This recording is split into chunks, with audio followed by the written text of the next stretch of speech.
decía que lo más peligroso que hay es hacer predicciones especialmente sobre el futuro. Pero lo que creo que sí se puede hacer es tratar de ver dónde estamos y por qué estamos ahí. Y eso nos da una base para pensar sobre qué puede seguir en el futuro. Porque muchas de las cosas que van a ocurrir se están cocinando, se han cocinado en los años pasados. Entonces, lo que quisiera yo hacer es hablar del momento delicado que estamos viviendo y llegar a unos escenarios bastante discordantes y bastante distintos de posibilidades. Primero, ¿por qué ganó López Obrador? ¿Cuáles son las circunstancias que hicieron posible su triunfo? Porque al final de cuentas eso es lo que va a crear las condiciones para el próximo año, para los próximos años. Segundo, ¿cuál es el problema que tenemos en el país? Tercero, ¿qué hemos aprendido en este primer año de gobierno de López Obrador sobre él? Y finalmente, los escenarios y qué implicaciones y oportunidades tienen ellos.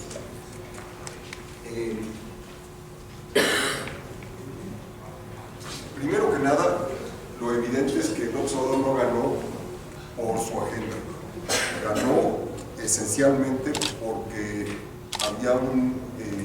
se combinaron dos cosas fundamentales. Una es un enorme resentimiento que él supo explotar con gran habilidad por varios años y que es el que domina la política mexicana hoy.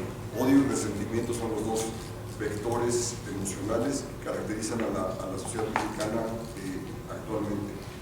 No hay mejor ejemplo de eso que ver, contrastar al Senado y al Congreso, porque en el Congreso, aunque constitucionalmente no se debería poder, pero por circunstancias diversas que en algún momento pasaron, Morena y sus asociados tienen más de 3/4 partes de la Cámara, y por lo tanto pueden hacer absolutamente lo que les dé la gana, no tienen ninguna restricción.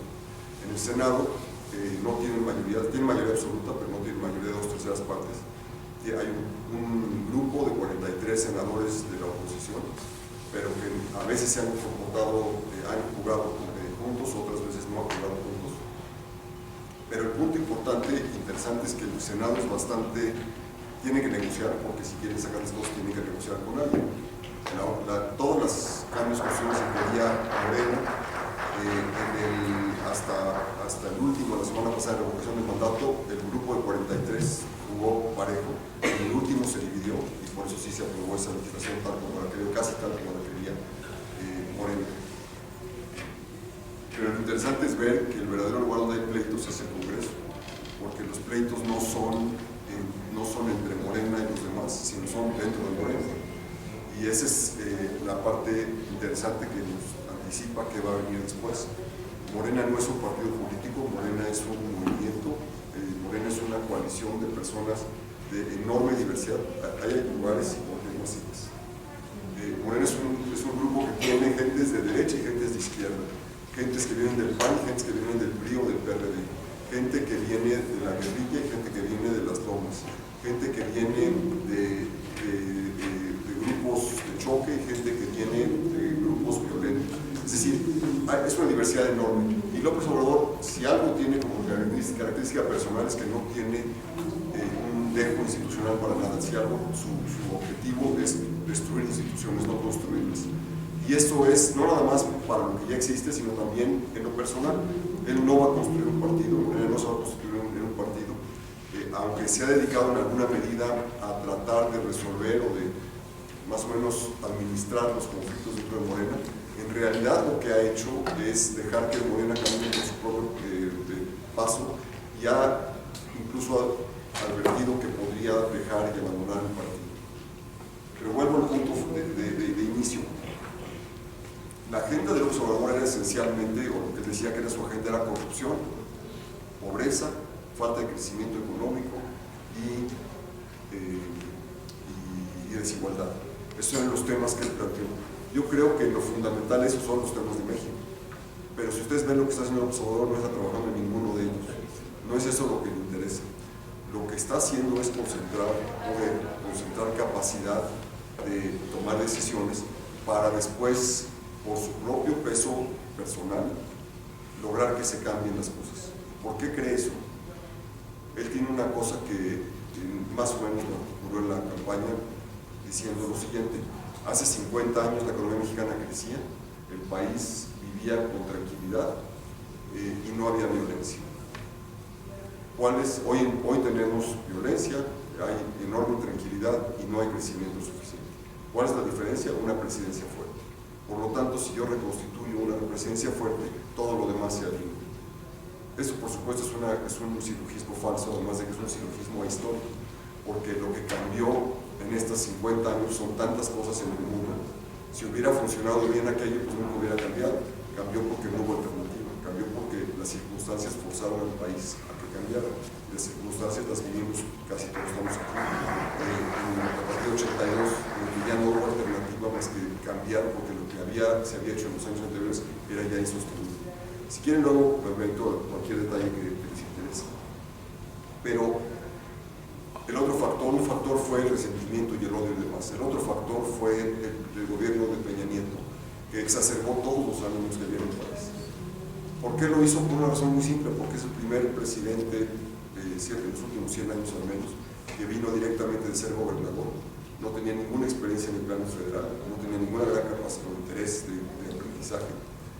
Entonces, toda la corrupción que se evidenció y que se podía ver en ese gobierno, no les parecía algo innatural, que les parecía algo completamente lógico en la historia de México.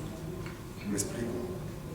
Quienes vivieron en los gobiernos en los últimos 30 o 40 años no les eran menos corruptos que fue Peña. No estoy seguro en el porcentaje del PIB, si fue más corrupción o menos corrupción. ¿Quién sabe? La diferencia dramática es que fue absolutamente flagrante. Fue flagrante, fue evidente, fue visible. Okay. Acuérdense de la foto que lo dice todo, lamentablemente, de un miembro de nuestra comunidad, pero el helicóptero de Conagua, con una familia el 14 o 15 de diciembre, un año con petaca subiéndose al helicóptero. No hay nada como una foto que circule en las redes sociales en un instante para todo el mundo. Esa foto dice más que todo lo que pudo haber 30 años anteriores. Miguel Alemán hizo muchísimo dinero en su sexenio, pero ni se veía ni era algo que se sancionara públicamente. Hoy en día es facilísimo convertirlo en un tema grande. Y la capacidad política de Peña era muy limitada, quería ser un presidente como había sido gobernador en el Estado de México. La combinación de esos dos temas fue lo que hizo posible que López Obrador ganara y ganara de la manera tan brutal como ganó. ¿Cuáles son las razones del mal desempeño económico? No son muy difíciles de dilucidar. Primero que nada, hay que entender qué es lo que ha pasado en el país en estos años. No es que no hubiera crecimiento económico, es que el crecimiento económico en promedio es muy bajo. Pero si ustedes ven un poquito al norte de la Ciudad de México hasta la frontera, prácticamente el promedio de crecimiento ha sido entre 5,5 y 6%. Algunos estados como Aguascalientes, Querétaro han crecido hasta el 8 y 9%. La economía de Aguascalientes se ha más que sextuplicado en los últimos 40 años. Ahora ven ustedes a Oaxaca, Guerrero, Chiapas, y ha pasado lo contrario. Ahí difícilmente se ha mantenido prácticamente el mismo nivel de cierre per cápita, pero en algunos casos se ha disminuido el términos per cápita en estos últimos 40 o 50 años. Entonces, si ustedes comparan a Oaxaca con Aguascalientes, pues estamos hablando de dos mundos que ya no tienen absolutamente nada que ver uno con el otro. Si ustedes ven la elección de 2018, es fascinante observar el contraste entre la participación en el sur y en el norte. En el sur hubo una abstención de menos del 20%. En Aguascalientes y en Querétaro la abstención fue de casi 45%. Una interpretación, es la que creo, pero no es la única que hay, porque no hay manera de comprobarla, es que los que les ha ido muy bien. Sí. Pues si tienes micrófono, a lo mejor.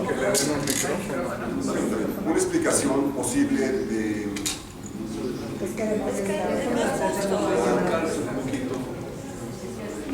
Es que como pusieron aquí el video, se oye muy fuerte y ya no pasamos otra. Mientras está en el micrófono, déjenme seguir lo más fuerte.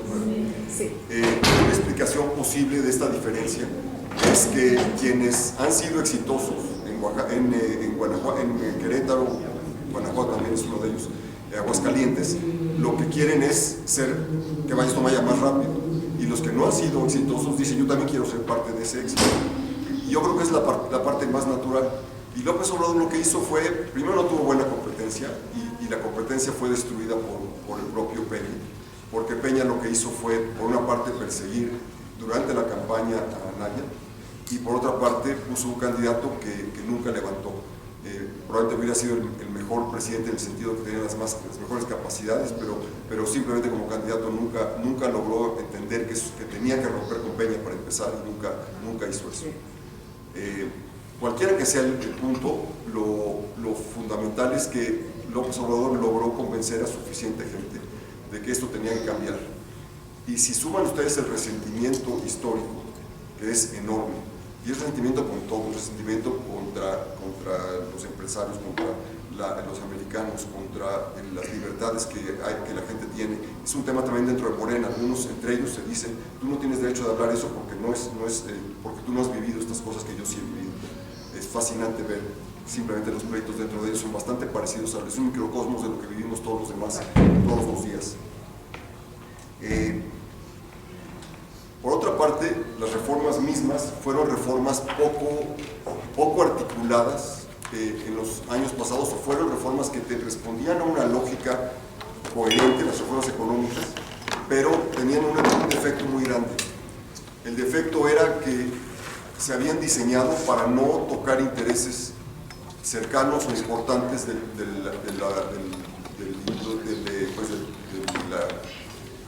la burocracia política, del sistema político tradicional mexicano.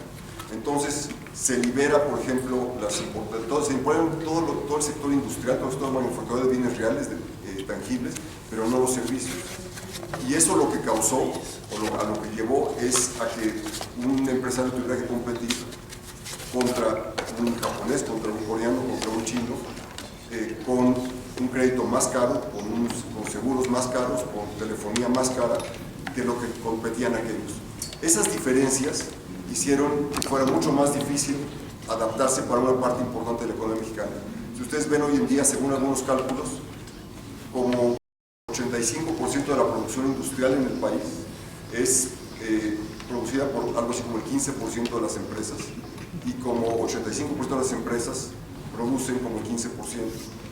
En ello tenemos microempresas, empresas medianas, empresas pequeñas, lo que ustedes quieran, pero muchas que simplemente no han sabido cómo adecuarse, cómo adaptarse, y no ha habido ninguna capacidad para hacerlo.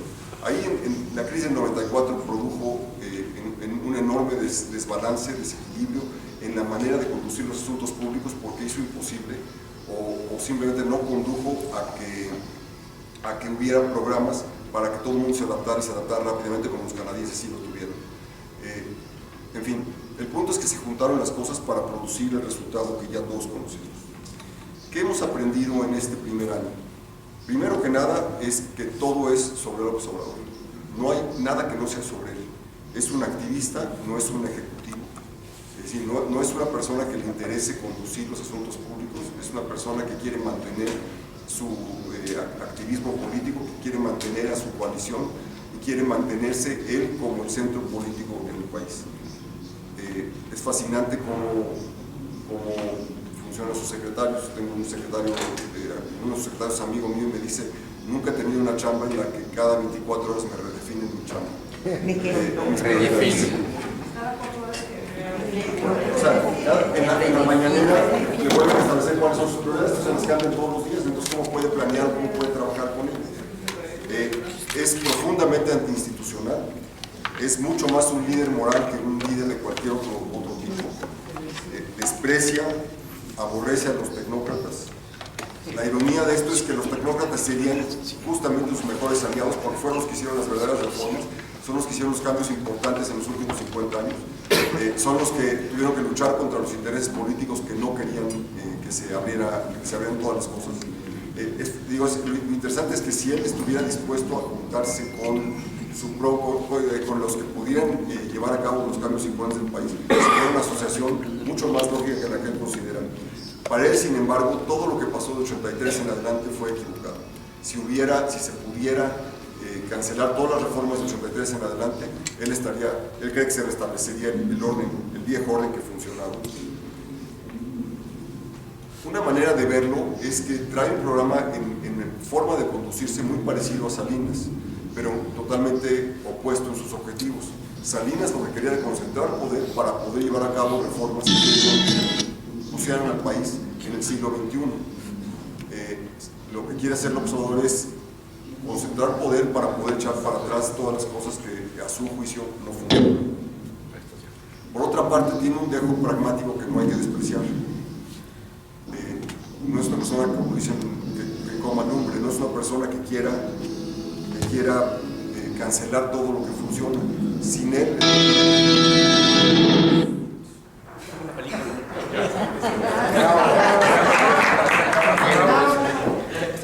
sin él el tratado no se hubiera concluido, por ejemplo. Él fue factor importante en la conclusión del tratado.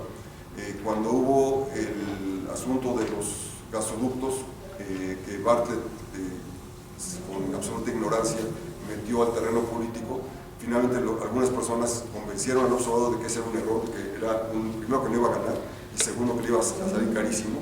Entonces buscó la manera de salvar cara y echarse para atrás. Le salió más caro, pero eso es otro asunto.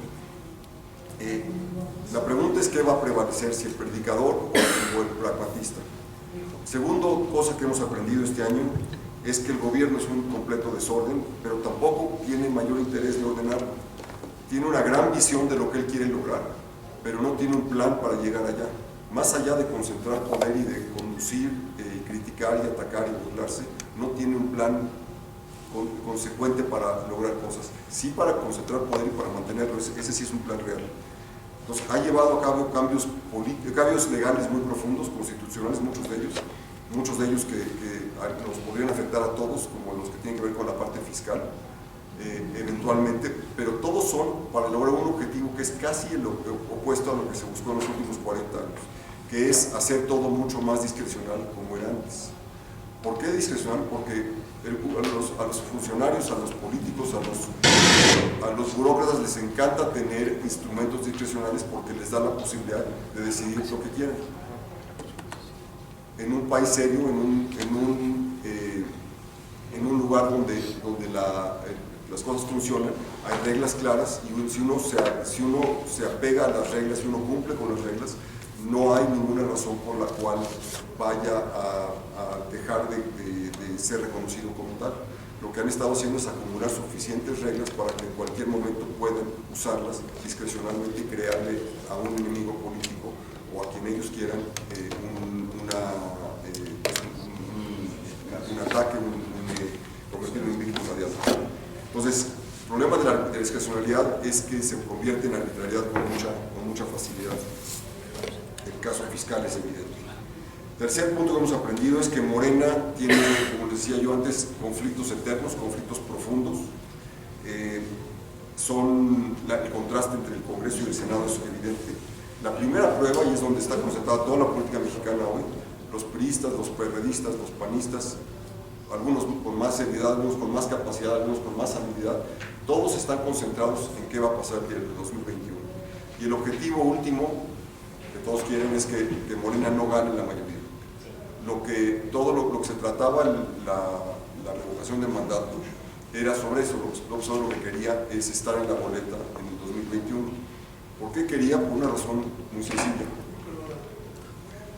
En las elecciones presidenciales de 2000, 2006, 2012 y 2018, o sea, todas las que ha habido ya donde hay, yo diría, absoluta certeza del proceso y del resultado, en todas ellas, 89% en promedio de los votantes escogió al candidato a la presidencia y votó parejo para abajo por ese mismo candidato. Ese es como se comportó. Solo 11% en promedio decidieron, cambiaron su voto para el Senado, para el Congreso, para el gobernador o para lo que fuera. Entonces, lo que quiere López Obrador es estar en lo que pasó en las intermedias, es decir, en 2003, 2009, 12, etcétera, 15 y 15, lo que pasó ahí es que ahí es una dinámica mucho más local, regional. Sí hay quienes influyen, los gobernadores tienen algún margen para poder ayudar a que unos vayan a votar y otros no vayan a votar, para lo que ustedes quieran, pero en lo general son mucho más locales y se compiten mucho más a nivel directamente en la comunidad. En esas lo que pasó es que el partido, el gobierno, perdió significativa proporción de lo que había ganado en la elección presidencial anterior. Lo que quiere hacer López Obrador es estar en la boleta para que vote la gente por él y por lo tanto por Morena. Esa es la razón por la que quería estar en la boleta. Entonces, lo que sí se logró en la revocación de mandato es que va a ser en el 4º año, no va a ser en el 3er año. Si es en el 4º año, primero quién sabe en qué condiciones económicas esté el país, y eso es un tema nuevo. Y la otra cosa es que para el 2021 podrá haber mucha más competencia. La pregunta para mí importante es qué tan hábiles, capaces van a estar los partidos de oposición para hacer algo. Se van a juntar, van a tener candidatos comunes, van a caer cada uno por su lado, va a haber estrategas reales. El PRI está dividido, los priistas más serios, más hábiles, más conocedores están por su cuenta, no están jugando con el presidente del partido al que aborrecen, que es el partido, ellos dicen, de los gobernadores del PRI, y es el que fue, se dice Alito, y todo el mundo le dice Amlito, porque fue el observador el que lo impulsó para que fuera el presidente del PRI. El PAN es el partido que mejor le ha ido en las elecciones subsecuentes al 2018, en Baja California y en Puebla fue el que pues, ganó más sobre lo que había perdido en 2018, pero tiene un liderazgo terriblemente débil. Lo que sí están logrando es que todos los viejos panistas sí están regresando al partido, cosa que no había ocurrido. Hay un interrogante que va a pasar con Calderón, que no es que sea una ficha clave, pero algunos panistas jala fuera en su intento de crear un nuevo partido. Y el PRD, que no tiene ningún futuro más que jugar con los otros, pero que no está jugando ese juego en este momento. Entonces esa es una de las preguntas clave. La economía es el 4º punto. No está creciendo porque no hay inversión. Lo que ha anunciado Hacienda, lo que quiere hacer Hacienda con su presupuesto para el año que viene es impulsar muchos proyectos de infraestructura, pero la diferencia entre la inversión pública y la privada es abismal. Por mucho que toda la inversión la metan el próximo año al inicio como ellos quieren para que tenga un efecto multiplicador muy grande, va a ser relativamente pequeño. Y la razón por la que no hay inversión privada es muy obvia para todos, estamos en este cuadro. Simple y sencillamente el observador no entiende que tiene que generar confianza para poder hacerlo. Y mientras más cambie las reglas del juego en dirección contraria a la certidumbre que de alguna manera se había logrado en los últimos 30 o 40 años, no va a funcionar. Y luego se suman otras incertidumbres que hay. La economía americana, quién sabe cómo le va a ir. Las exportaciones son el principal motor de la economía mexicana en la actualidad. Entonces, si nos va mal ahí, vamos a tener otros problemas. Y en temas de la inversión, otra cosa que el observador no entiende, porque es un mundo distinto de los 60 que él ve como natural, es que la inversión privada es indistinguible si es nacional o extranjera. Es decir, las grandes empresas invierten en diferentes lugares según los mercados, según las oportunidades, según las reglas de juego, y en eso no es que los inversionistas mexicanos van a ser muy distintos. En volumen grande, los grandes son igual de importantes que los extranjeros. Finalmente, la popularidad es un tema grande que trae detrás. Las encuestas cuando mantienen entre 60 y 70, dependiendo de cuál quieren ustedes creer. Lo interesante es que cada vez son más consecuentes y congruentes las encuestas que dicen que aunque la gente lo apoya a él, no le gustan sus políticas. Su apoyo promedio es como de 25% para las iniciativas que está tomando. Si ustedes recuerdan que él trajo con 18 años o algo así, trajo 30% de apoyo. Quiere decir que el grupo duro, el núcleo duro que él tiene es el que está con él. Lo demás poco a poco va a ir disminuyendo. Otras cosas como la corrupción que está utilizando como vehículo para mantener, la corrupción que él está utilizando como medio para mantener o atraer apoyo popular. Por ejemplo, el meter a una secretaria de Estado en la cárcel es algo que le gusta a su gente porque satisface esa necesidad de resentimiento. Que haya forzado a la renuncia a un ministro de la Corte es otro, y eso lo único que nos dice es que va a haber más casos porque si no, no funciona. O sea, solo funciona el circo mientras se mantiene el circo, pero el circo tiene sus límites. Hay un dicho que dice que el circo solamente está unos meses del año porque la gente se aburre. Al principio es muy interesante, pero después ya se aburre. Entonces no aguanta mucho tiempo eso. Lo que se ha logrado mantener, sin embargo, el apoyo con ello. Yo creo que lo que va a definir a dónde vamos es en qué momento se cruza el que la corrupción ya no resuelve, o sea, los ataques, entre comillas, a la corrupción ya no satisfacen a la gente y que la economía se vuelve evidente que no está funcionando para la gente. La mejor prueba de que las cosas están funcionando, que la gente cree que va a funcionar, que están funcionando las cosas, es que el consumo en las capas medias y altas está menor que lo que era antes, pero en las capas bajas está más alto que antes. Parte es el financiamiento que el Estado hace a través de las transferencias que utiliza, que los jóvenes, que los adultos mayores, que lo que ustedes quieran. Pero la otra, que creo que es la hipótesis que yo creo más probable, es que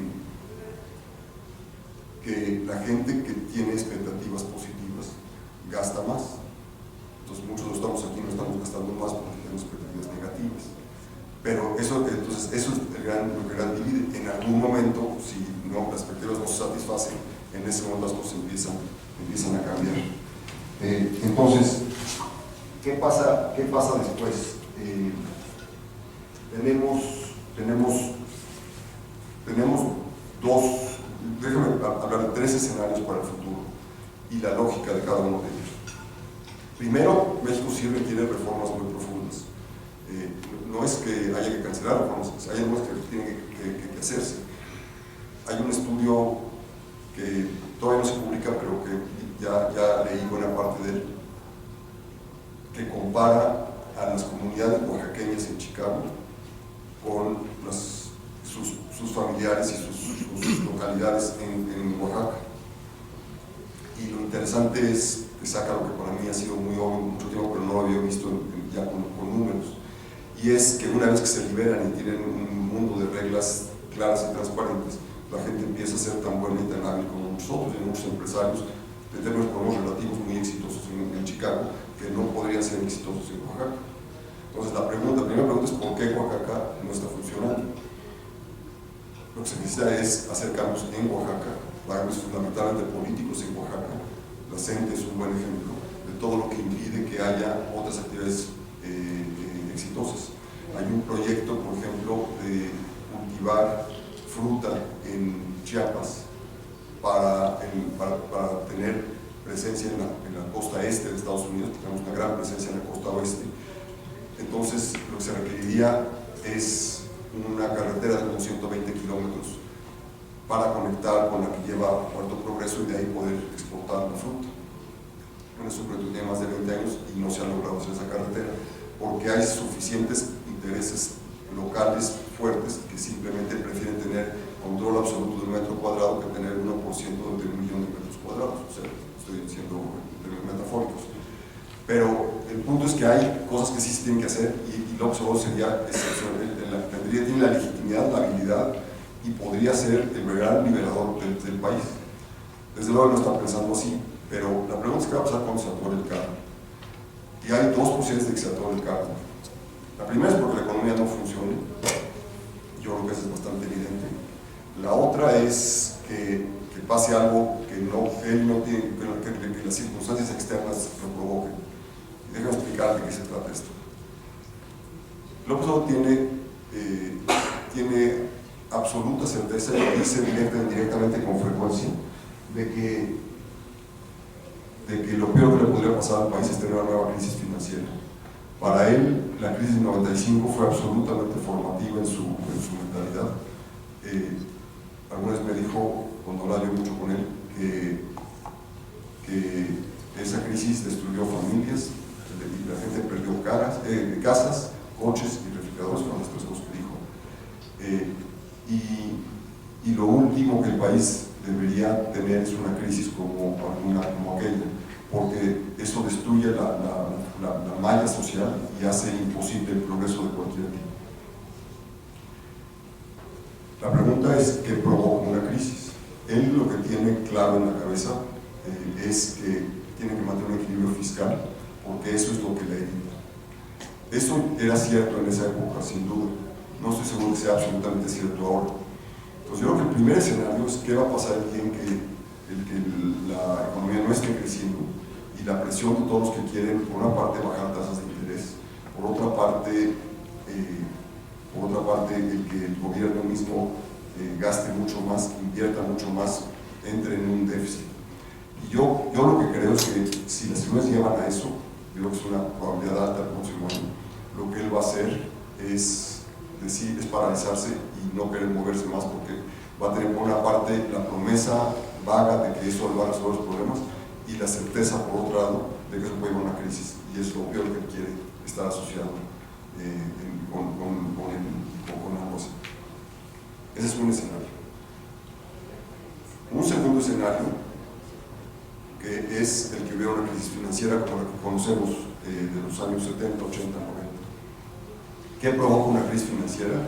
Muchas cosas. Una es esa, que se rompan los equilibrios, que empiece a haber salida de capitales, todo ustedes quieren.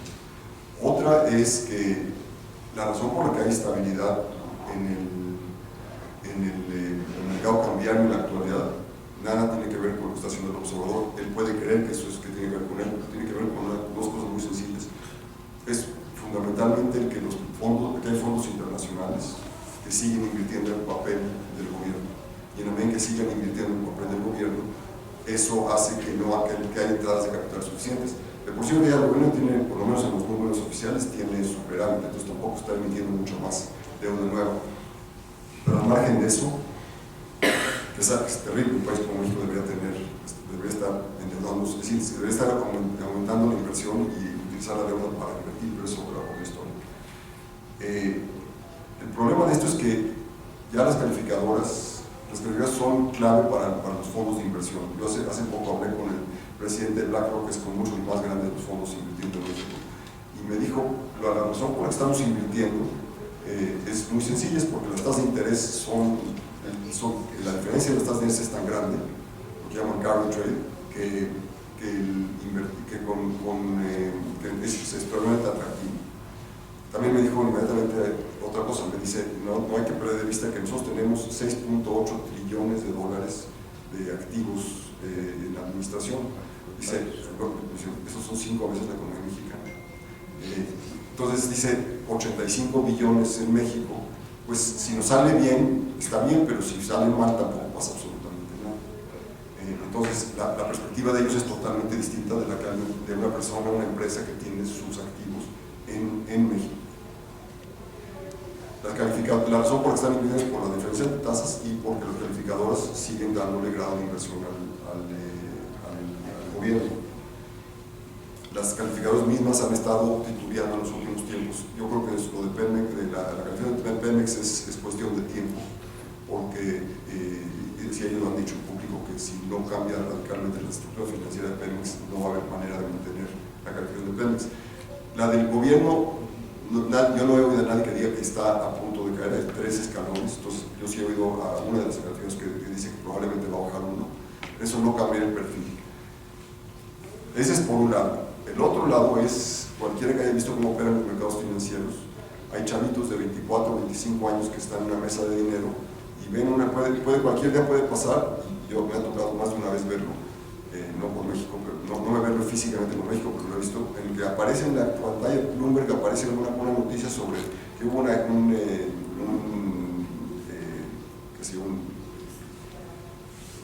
terremoto, lo que ustedes quieran, en el país tal, en Indonesia, y entonces dice, yo no sé qué va a pasar, entonces mejor ven.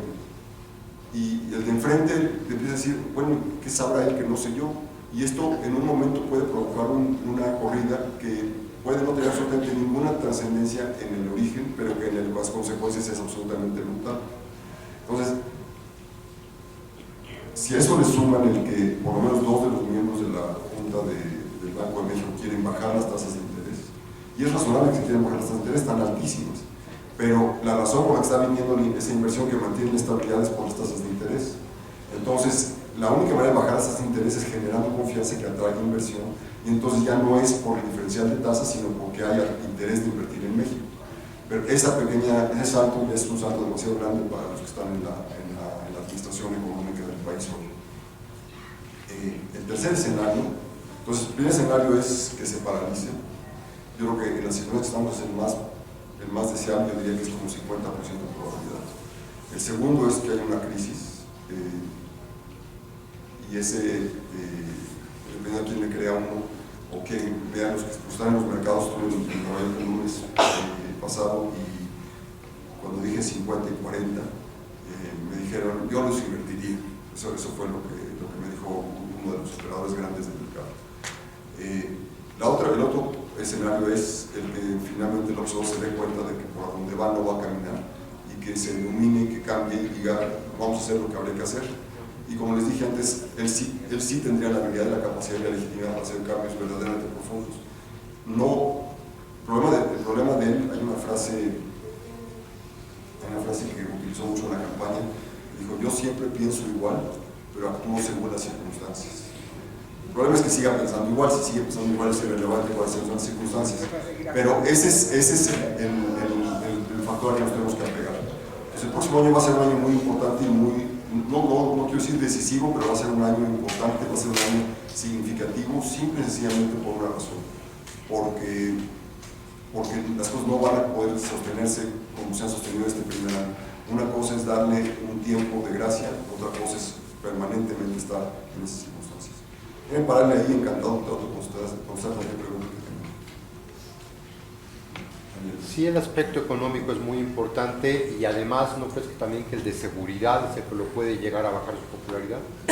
El de seguridad, no sé si lo va a pegar. El problema de la seguridad es que como es un tema más colectivo que personal, le afecta a las personas que les ha afectado, a que asaltaron, está enojadísimo. Pero todos sabemos que hay un problema colectivo, pero el colectivo es menos inmediato. El problema es que tienes razón, no hay manera más que suba la inseguridad en los próximos meses. Simplemente porque lo que están haciendo no conduce a una solución. No es que haya soluciones fáciles. Literalmente ayer en la noche, en una conferencia, estaba escuchando al general Petraeus, que fue el jefe de todas las fuerzas gringas en Medio Oriente, y decía que lo que México está enfrentando es una insurrección, lo que estaba contrastando Medio Oriente con México. Dice, lo que está allá es una insurrección ideológica, aquí es una insurrección criminal, y la única manera de pararla es construyendo capacidad gubernamental, y eso quiere decir policías formadas, adecuadas. Dice, no hay otra solución, no hay otra que eso. Hay 20 mexicanos que lo han venido diciendo hace décadas. Yo no creo que eso vaya a ser el factor que cambie, salvo que haya un Culiacanazo mucho más grande, podría provocar. Yo creo que Culiacán sí va a ser un punto de inflexión. O sea, yo creo que en 6 meses vamos a decir, ahí es donde empezó la caída.